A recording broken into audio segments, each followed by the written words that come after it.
Isang pinagpalang araw sa inyong lahat. Tayo po'y magninilay sa salita ng Diyos, ang pinagmumulan ng awa ng ating buhay, ang salitawa.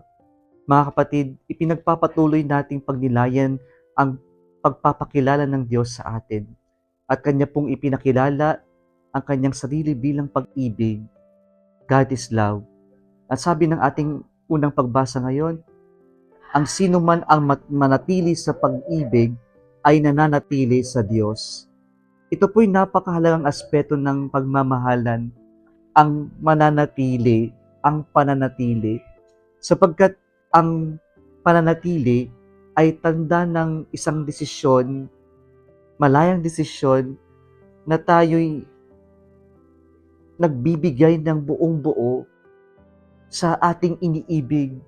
Isa itong malayang desisyon na ibinibigay natin ng buong buo ang ating sarili sa taong minamahal natin. Kaya kung nananatili tayo sa pag-ibig, nananatili din tayo sa Diyos. Kaya napakahalaga na makita natin na ang Diyos nagpakilala bilang pag-ibig, na siya'y naparito upang tayo'y ipalalahanan na lubos tayong mahal ng Diyos. At ang ating may tutugon lamang sa Diyos na pag-ibig ay ang umibig din tayo sa Kanya at ang sa ating kapwa-tao. Sa ating ebanghelyo ngayon, pinakilala ng Diyos ang Kanyang sarili bilang Diyos.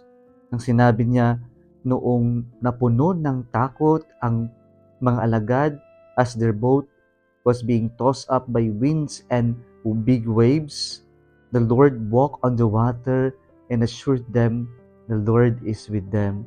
Sabi ng Panginoon, take courage, it is I, do not be afraid.